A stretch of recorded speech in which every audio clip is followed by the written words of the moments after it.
ये इतने वायरल हो गए हैं कि इंस्टाग्राम में जितने बीजेपी के फॉलोअर्स हैं, ये बीजेपी के फॉलोअर्स को भी इंस्टाग्राम में क्रॉस कर चुके हैं।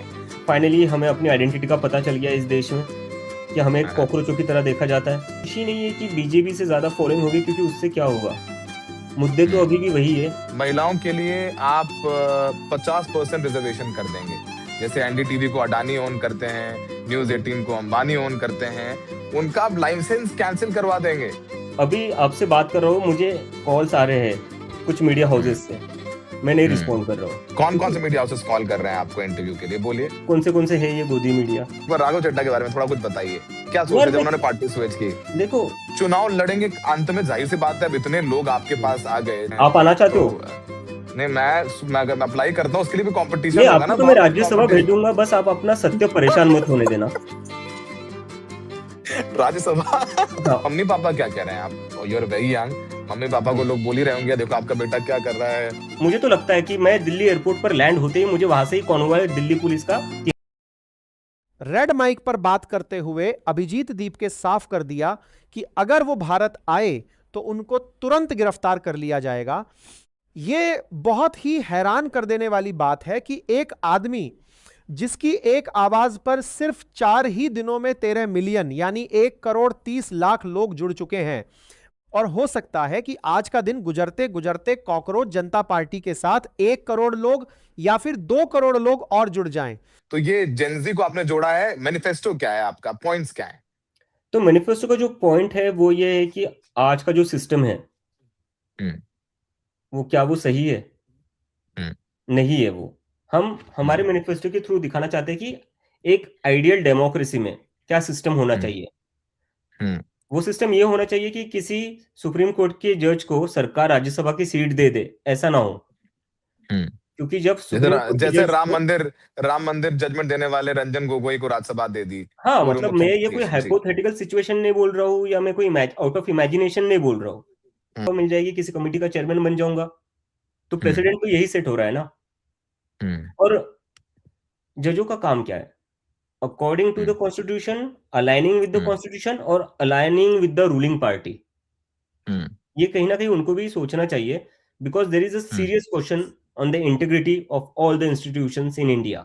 किसी भी राजनीतिक पार्टी ने कभी भी नहीं सोचा होगा कि एक अलग विचारधारा जो सीधे आज के युवाओं के दिलों को छू जाएगी, उसके साथ इतने लोग आ खड़े होंगे। और अभी वहीं एक और बड़ी खबर आ गई है कि अभिजीत दीपके का ट्विटर हैंडल यानी एक्स अकाउंट भारत में बैन कर दिया गया है।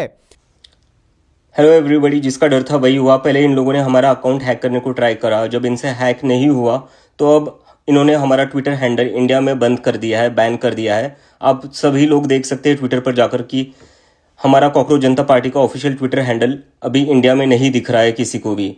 तो मैं चाहता हूँ आप लोग सब आवाज़ उठाए और आप लोग पूछे ये अकाउंट हैंडल क्यों बैन किया गया, इससे ऐसा क्या लिखा था। हमने तो कोई गलत चीज़ नहीं लिखी थी, हम तो खाली रेजिग्नेशन मांग रहे थे मिनिस्टर का।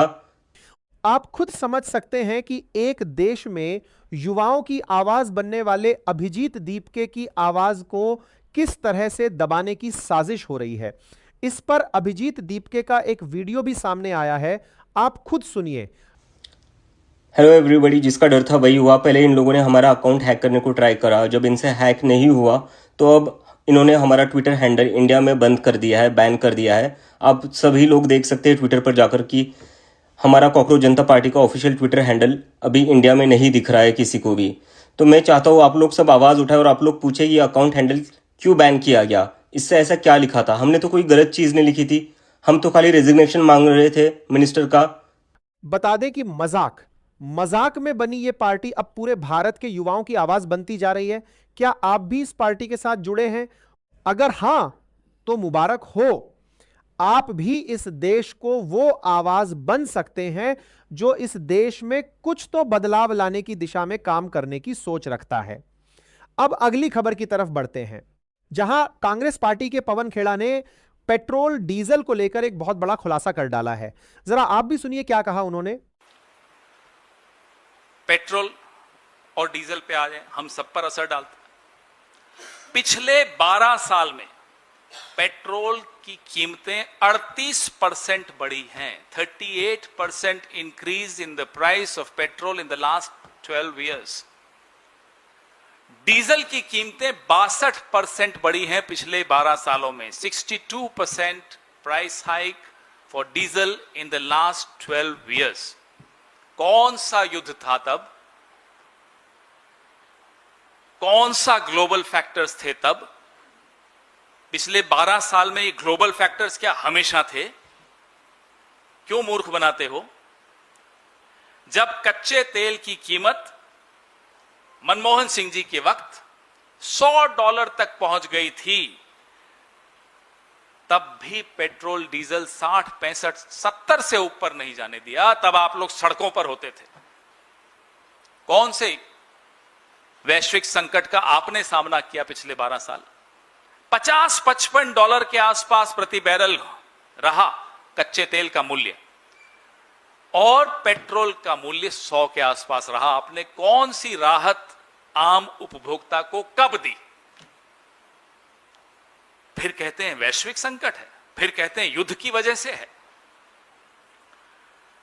जब दोनों हाथों से आप मुनाफा ले रहे थे, आप कंपनियों को मुनाफा दिलवा रहे थे, तब आपके मन में यह नहीं आया कि थोड़ा मुनाफा, कुछ हिस्सा उस मुनाफे का आम उपभोक्ता को, मुझे, आपको, मिडिल क्लास को, मजदूर को, किसान को दे सकें? क्यों नहीं आया आपके दिमाग? आज जिस संकट में हम खड़े हैं, इस संकट में हम नहीं होते अगर आपने सही वक्त पर सही निर्णय लिए होते, सही वक्त पर सही राहत दी होती। अब एथेनॉल की मिलावट वाला घटिया क्वालिटी का पेट्रोल जो हमारे इंजन को, हमारे माइलेज को तबाह कर देता है, 110 रुपए प्रति लीटर में बेचा जा रहा है। क्यों? किसको फायदा पहुंचा रहे हैं आप? देखिए, हम सब आम जीवन जीते हैं और आम आदमी की जीवन में कठिनाइयां होती हैं, परिवारों में कठिनाइयां होती हैं, समाज में कठिनाइयां दिखती हैं, और हम सब अपनी अपनी कठिनाइयों से जूझ रहे होते। सरकार का क्या काम होता है? सरकार की जिम्मेदारी सिर्फ इतनी होती है, सिर्फ इतनी, ज्यादा नहीं, कि अपनी तरफ से परेशानियां और न बढ़ाएं। आप परेशानी कम नहीं कर सकते, मत कीजिए, आपसे उम्मीद भी नहीं। बढ़ाइए तो मत। आप परेशानियां बढ़ा रहे हैं, और माफ कीजिएगा, 12 साल सरकार ने भी और हमारे कुछ साथी यहां बैठे हैं, मीडिया ने भी सिर्फ एक काम किया। पवन खेड़ा ने अपने इस भाषण में महंगाई और खासकर पेट्रोल डीजल की बढ़ती कीमतों को लेकर सरकार पर सवाल उठाए गए हैं। कहा गया कि पिछले कई सालों में पेट्रोल और डीजल के दाम लगातार बढ़ते गए, जिससे सबसे ज्यादा असर आम आदमी, मिडिल क्लास, मजदूर और किसानों पर पड़ा। पवन खेड़ा ने यह भी कहा गया कि जब पहले कच्चे तेल की कीमतें अंतरराष्ट्रीय बाजार में बहुत ज्यादा थीं, तब भी आम जनता पर इतना बोझ नहीं डाला गया था। पवन खेड़ा ने यह आरोप लगाया कि सरकार ने मुश्किलें कम करने के बजाय उन्हें और बढ़ाया। साथ ही मीडिया पर भी निशाना साधते हुए उन्होंने कहा कि असली मुद्दों जैसे महंगाई और बेरोजगारी से ध्यान हटाकर लोगों को दूसरे मुद्दों में उलझाए रखा। अब अगली खबर की तरफ बढ़ते हैं, जहां राहुल गांधी ने लोगों से अपील की कि अब अगर बदलाव नहीं लाया गया तो देश को खत्म होने से कोई बचा नहीं पाएगा। सुनिए क्या कहा। हिंदुस्तान में आर्थिक तूफान आ रहा है। तेल के, पेट्रोल, डीजल, एविएशन फ्यूल के दाम आसमान को छुएंगे। फर्टिलाइजर की कमी होगी, फर्टिलाइजर महंगा होगा, किसानों को नुकसान होने वाला है, अर्थव्यवस्था पर भारी झटका पड़ने वाला है। हमारे प्रधानमंत्री ने कहा सोना मत खरीदो, ज्यादा गाड़ी मत चलाओ और विदेश मत जाओ। और फिर विदेश जाकर, हजारों करोड़ रुपए के जहाज में विदेश जाकर, उधर वो इटली के प्रधानमंत्री मेलोनी को मेलोडी टॉफी खिला रहे हैं। This is an insult to the people of India. This reel that the prime minister has made is an insult to the people of India and what they are suffering. एक समय हर तरफ राजनीतिक माहौल गर्म है, आम लोगों की समस्याओं की बात कोई नहीं करता। हर कोई खुद को सत्ता में लाने के लिए हर मुमकिन कोशिश में लगा हुआ है। अब यहां सवाल यही उठता है कि क्या आम आदमी यूं ही पिसता रहेगा? क्या उसे कभी भी इस गटर से निकलने का मौका नहीं मिलेगा? तभी शायद आज भारत के युवा कॉकरोच बनने को तैयार हो गए हैं, क्योंकि कॉकरोच वो जीव होता है जो गटर में भी जिंदा रहता है, और भारत की राजनीति आज उसी तरह का एक गटर बन गई है। जहां एक आम इंसान कॉकरोच की तरह अपने जीने की संभावनाएं ढूंढ रहा है। अब आपकी बारी है। हमारे साथ यूं ही बने रहने के लिए चैनल को सब्सक्राइब करें और बेल बटन को जरूर दबाएं।